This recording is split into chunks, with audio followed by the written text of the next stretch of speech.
এশার নামাজ পড়ে কেঁদেছো, বান্দা নামাজের মুসল্লা যখন বসে যাও, আমি আল্লাহকে তোমরা বারবার বলো আল্লাহ আমার গুনাহ মাফ করে দাও, তারপরও আমি তোমাদের গুনাহ মাফ করে নিই। তারপরও তোমরা নিশি রাত্রে মানুষ যখন ঘুমে যায়, তোমার বিবি যখন ঘুম যায়, তোমার ছেলে যখন ঘুম যায়, তুমি নিশি রাত্রে ঠান্ডা পানি দিয়ে ওযু বানিয়ে নামাজের মুসল্লায় বসে তুমি আবার যখন ডাক দাও রব্বুল আলামিন, পৃথিবীর কোনো মানুষ আমার গুনাহ সম্পর্কে জানে না, তুমি আমার গুনাহ সম্পর্কে জানো।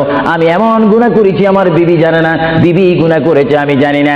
আল্লাহ তুমি সব কিচ্ছু জানো, হে আমার প্রভু তুমি আমাকে মাফ করে দাও।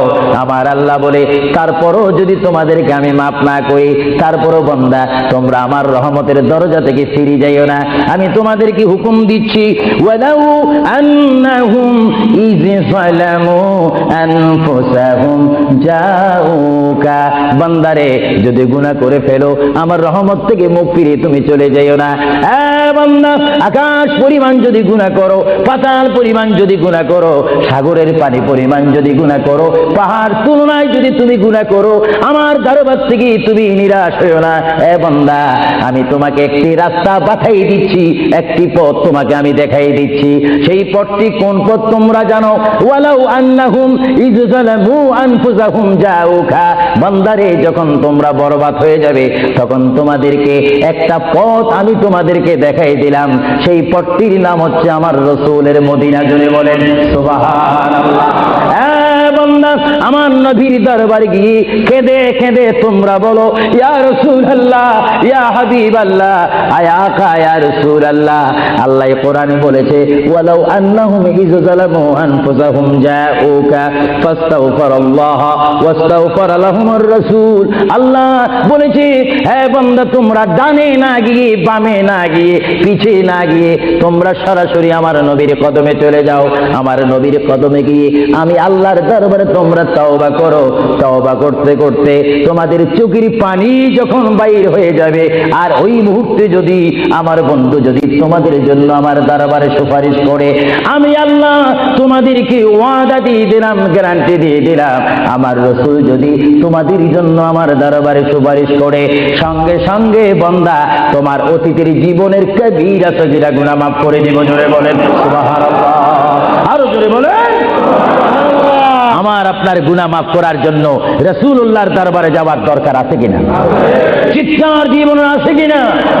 এটা কোরআনের অপব্যাখ্যা নয়, কোরআন শরীফের আয়াত। ওয়ালাউ আন্নাহুম ইয যালামু আনফুসাহুম জাউকা, যারা তাফসীর পড়েছেন, তাফসীর জালালাইন পড়েছেন, টাইটেল পড়েছেন, বুখারী পড়েছেন, মুসলিম পড়েছেন, ইবনে মাজাহ পড়েছেন, সিয়াসিত্তা পড়েছেন, হাদিস পড়েছেন, ইজমা পড়েছেন, কিয়াস মেনেছেন, উসুল মেনেছেন, বালাগাত মেনেছেন, মুনতিক মেনেছেন, শরীয়ত বুঝেছেন, তরিকত বুঝেছেন, হাকিকত বুঝেছেন, ইলমে লুদুনি পেয়েছেন, ইলমে তাসাউফ মেনেছেন, তারা অবশ্যই স্বীকার করবে মানুষের একমাত্র মুক্তির স্থান, পরিত্রাণের স্থান, আসলের স্থান, নাজাতের স্থান, আল্লাহ পাওয়ার স্থান মুহাম্মদুর রাসূলুল্লাহ কদম মুবারক। চিৎকার দিয়ে বলেন।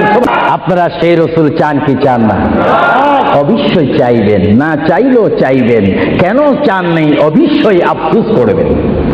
কারণ পৃথিবীতে সন্তান রয়েছে, বিবির জন্য স্বামী রয়েছে, স্বামীর জন্য বিবি রয়েছে, সন্তানের পাশে মা রয়েছে, মায়ের পাশে সন্তান রয়েছে। এটার নাম দুনিয়া। আর দুনিয়া ও মাজরাতুল আখিরা। কিন্তু এই দুনিয়া যেই দিন জীবনের সমাপ্তি, বিদায় ঘন্টা বেজে যাবে, সেই দিন সন্তান ইচ্ছা করে মায়ের পা ছেড়ে দিবে, পিতা তার মায়ের সামনে থেকে চলে যাবে, এমনি ভাবে সবাই বিচ্ছিন্ন হয়ে যাবে, সব চলে যাবে। একমাত্র সাথী হবে, আপন হবে, বন্ধু হবে, কবরের সঙ্গী হবে। সবাই বলেন মুহাম্মাদুর। আরো জোরে বলেন না মুহাম্মাদুর। আপনারা সেই রাসূল চান কি চান না? সেই রাসূলের চরিত্রের মধ্যে উম্মতের রক্ষা পাওয়ার গ্যারান্টি আছে কিনা?